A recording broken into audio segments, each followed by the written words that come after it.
During the winter months, the river grows shallower in places.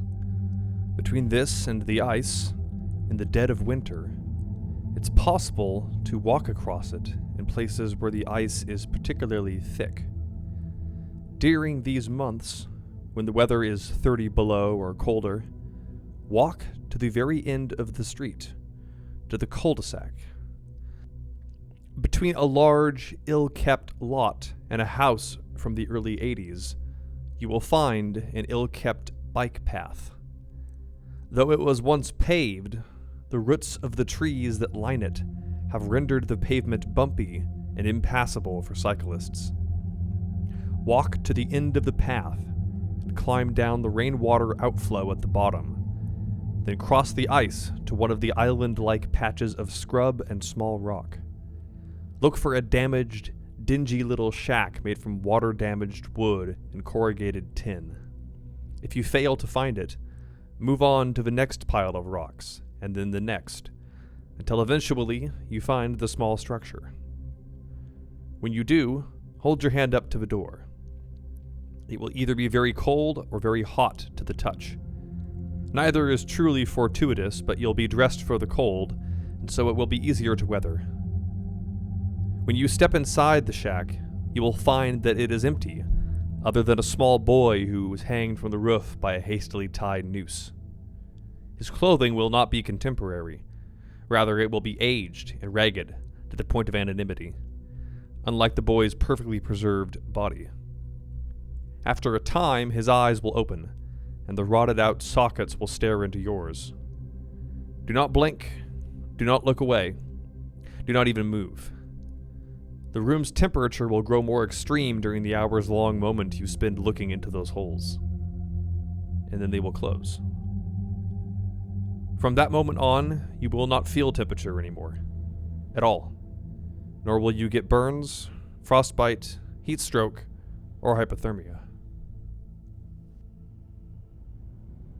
There is an old, abandoned house by the Curie Barracks. Something about the architecture, furnishings, and decor suggests grandmotherliness in some vague sense.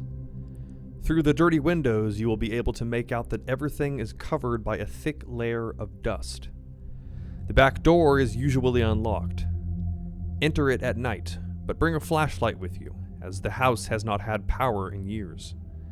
Make your way forward, through the kitchen, and into the house's small dining room. Around the table you will see 5 mummified corpses, still dressed the same way they were that day in 1992, when a visit to Grandma's took a turn for the worse. On the table will be a wooden tray with a sheet of green velvet laid across it, and across that the remains of a strange silverware set.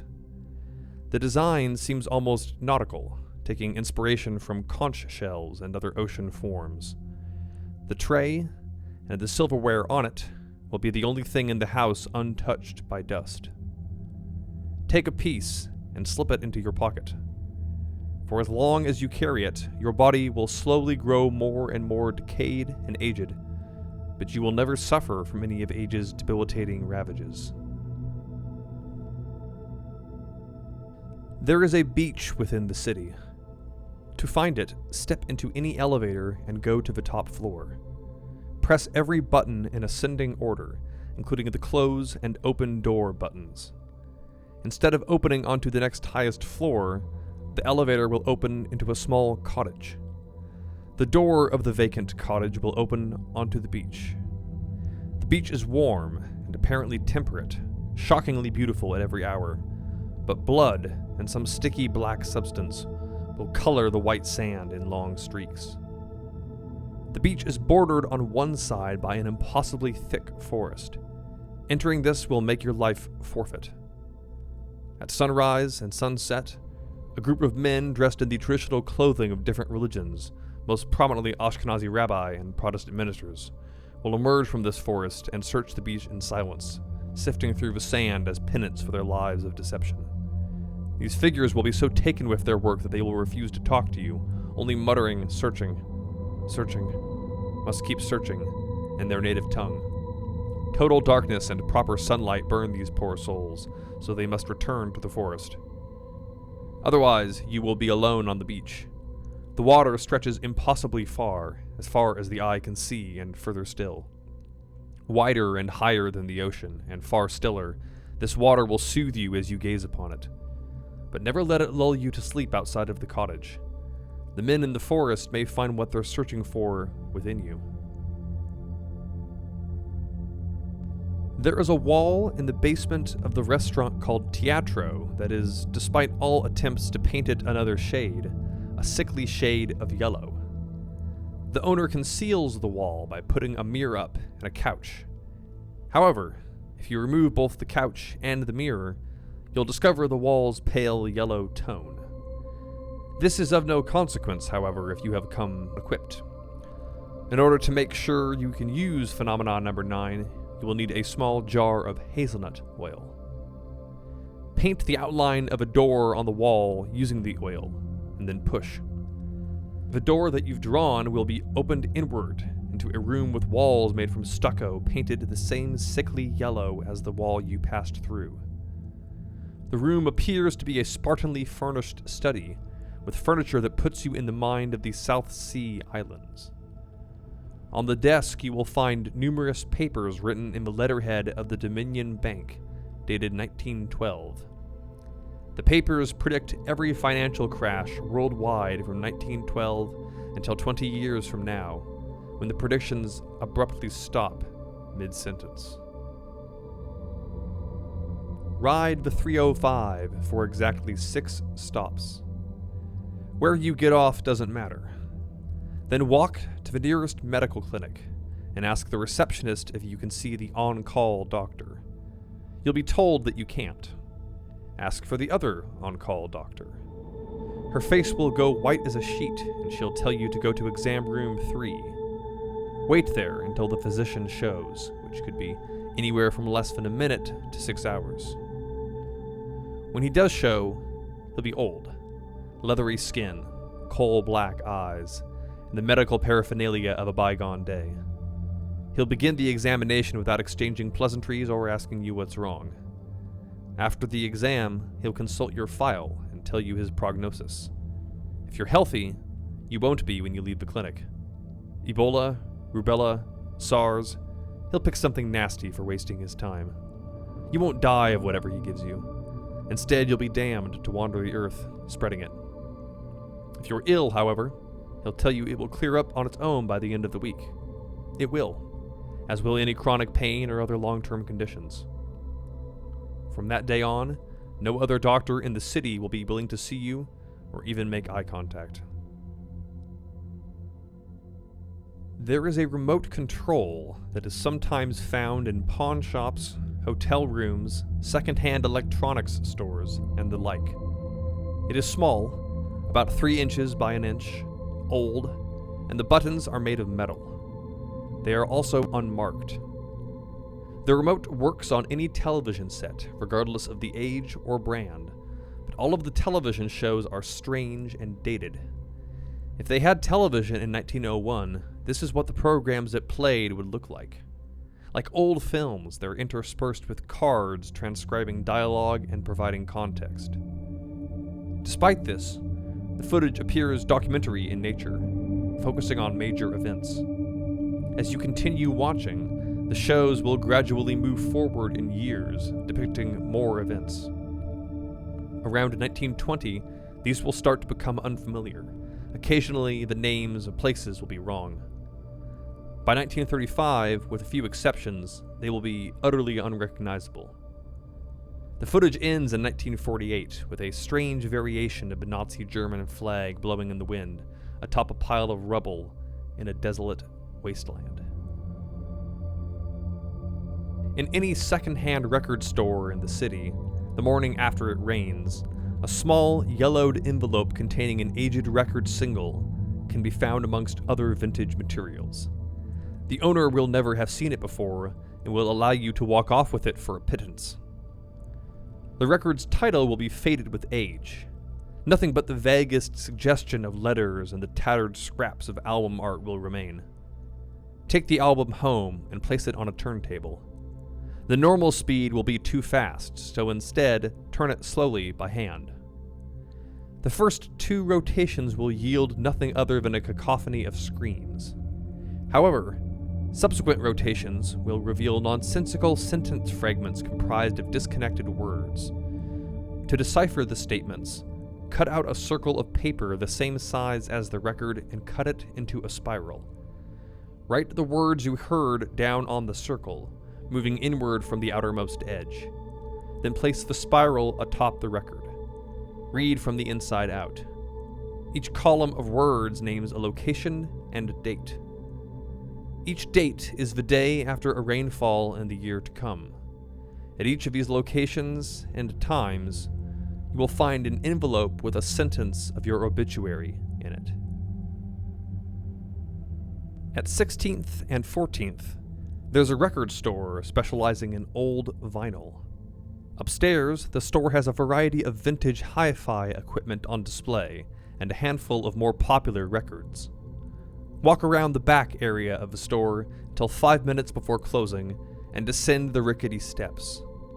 The stairs lead into the basement, where the owner keeps the more valuable albums and paraphernalia under lock and key. Across the hallway is another, with a selection of lesser works. Failed novelty albums, family bands that never caught on, and in the corner of this room, on the floor, is the box. The box is full to the brim with old LPs. The album art for all of the albums is minimalist, just a few human faces on a black background. After leafing through this box for a time, it's likely you'll find a few faces you recognize. You might even find your own. The owner won't allow you to purchase any of these records, claiming that he's merely holding onto them for a friend. But if you remain in the store after hours, he'll allow you to put on one of the records on one of the players and listen with a headset. You will hear, with crystal clarity, the thoughts of whoever's face is on the record at the moment that you are listening. The soup kitchen downtown has been open for years, although it's received support from different charities and agencies. Most recently, it's been attached to the CUPS and the mustard seed. But it's always invariably dropped within 6 months. Despite this, the door never closes, and it never has any trouble holding on to volunteers or its location.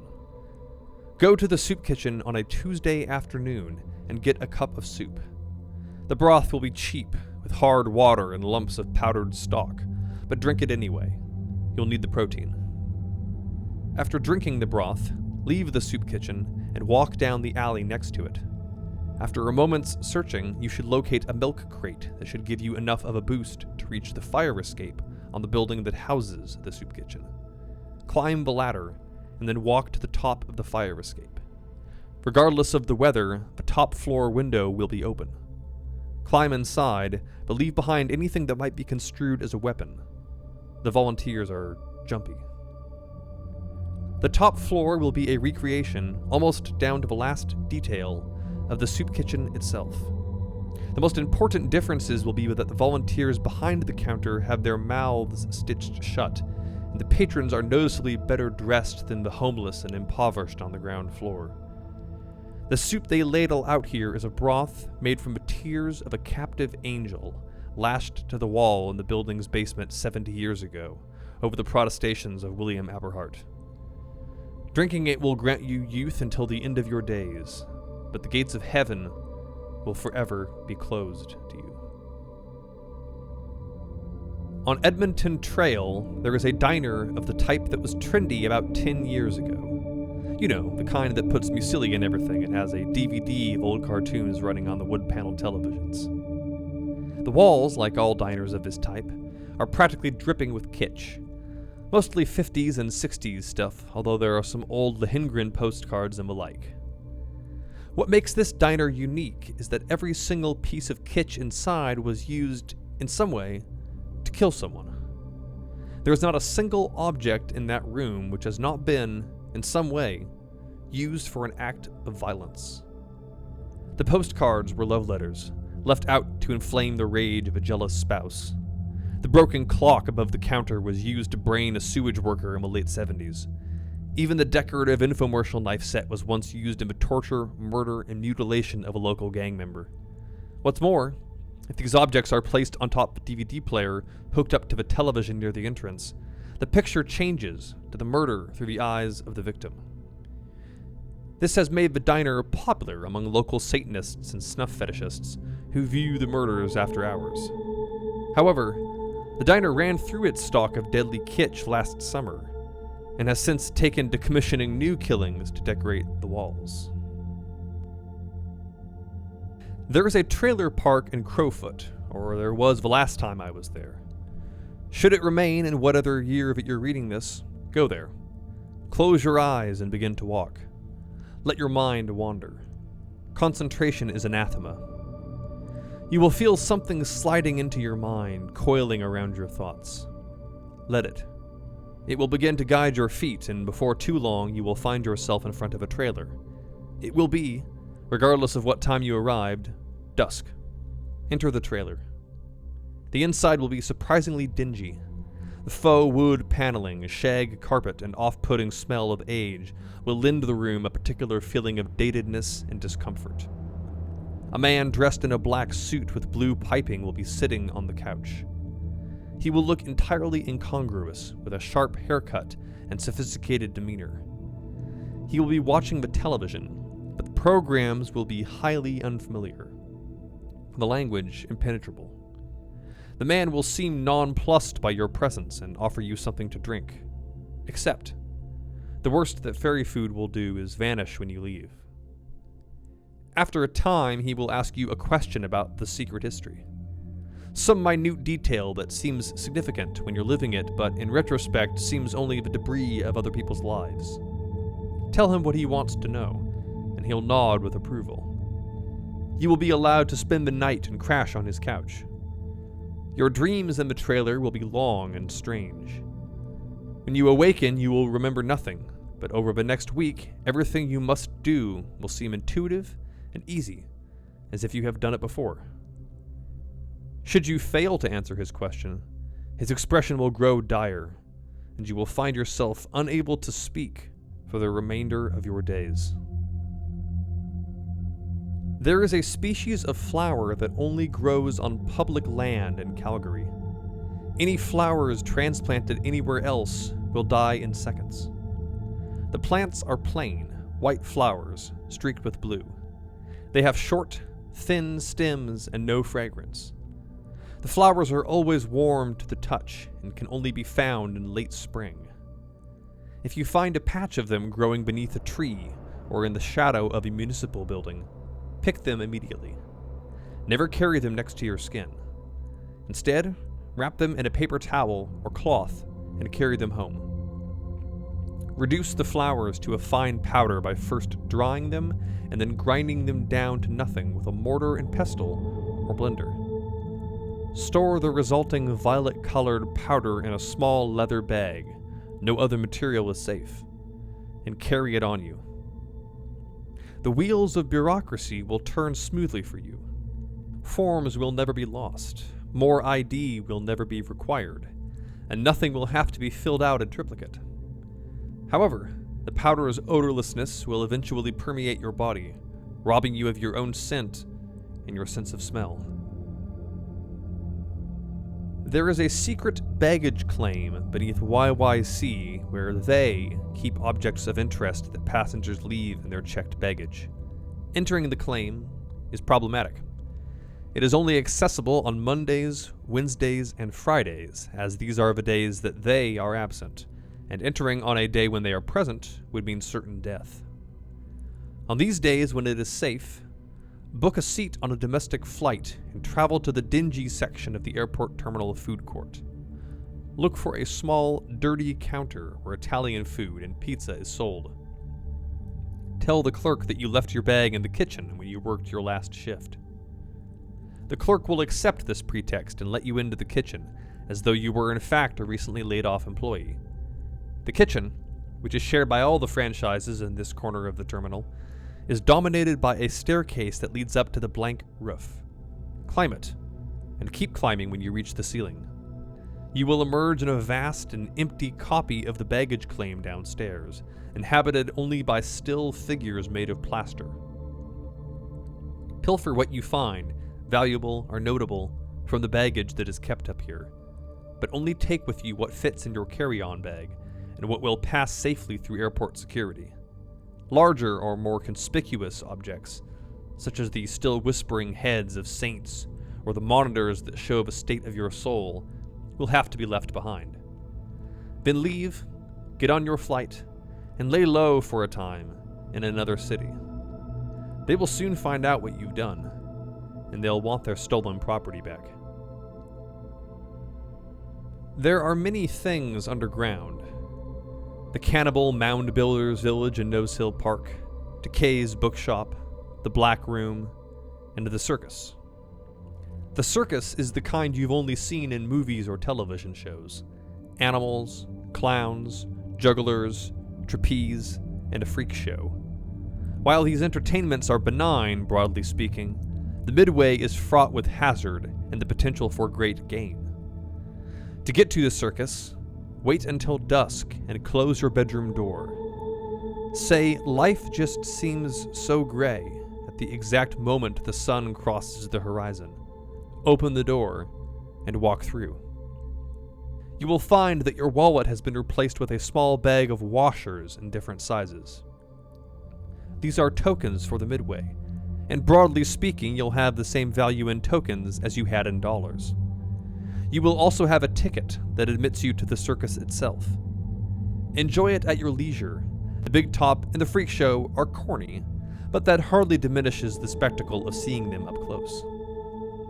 The games on the Midway are strange, not at all as familiar as the circus.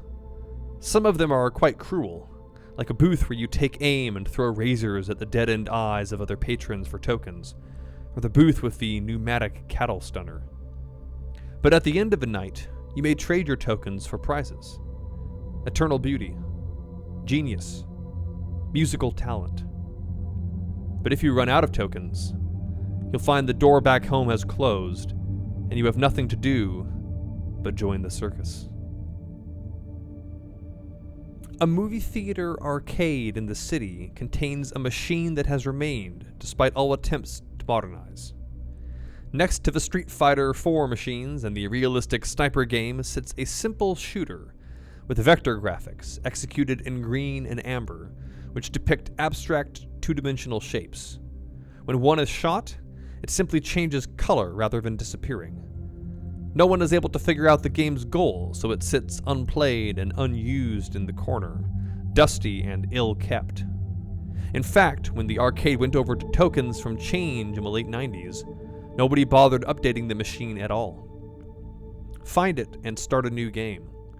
Shoot the strangely shaped tiles and watch as their colors flick from green to amber to green to amber. The game is goalless and aimless. What matters is your score. As it continues to increase and the tiles continue to change color, you'll start to feel lightheaded. No matter what you do, do not release the joystick until you feel a hand tapping at your shoulder. Turn to look at the person behind you. You'll find no one there. That night, however, the game will enter your dreams. There will be more colors, however, all the primaries and secondaries, and the tiles grow in complexity and speed. Eventually, it will prove too much for your sleeping mind, and you will suffer a seizure while asleep. When you recover, you will find yourself awake. Machines, from that day forward, will do your bidding. Parking meters will lie for you. Televisions and radios will always turn on to the channel that you need to hear, and light bulbs in your home will never burn out. There are 7 Calgarys, including the one you know. The ways between them are many. The ambulances and cabs of yesterday, the secret roads, a wrong turn in the +15 walkways. There are innumerable ways for a poorly educated and sloppy acolyte to find themselves lost in the alleys of one of the other cities. Our own is hazardous enough to those awakened and aware enough to walk in dark places, but not enough to see the hazards. The 6 other Calgarys, the shadows and reflections of our city, are as follows. Old Calgary is the city of the past, and is made of buildings that have been demolished, and is navigated by all the roads that have been closed. The dead live here, and they are hungry for your warmth. New Calgary is the city of the future. All the buildings we have yet to build, and all the people who have yet to be born in the city dwell here. The sky is dark, full of ominous clouds. Treat it as a canary for predicting our own end. Right Calgary is our city as it would be if it were perfect. The buses run on time, it's always sunny, and everyone smiles. Some say that our Calgary is just a shadow that it casts, but they're wrong. The people here have too many teeth. Left Calgary is our city as it would be if everything were wrong. The sprawl, the traffic, the crime, and the violence are as they would be in our nightmares. It's my theory that the poor souls trapped here are doing penance for us. Dream Calgary is where the city's denizens go when they sleep. Anything is possible here, but nothing is true or persistent.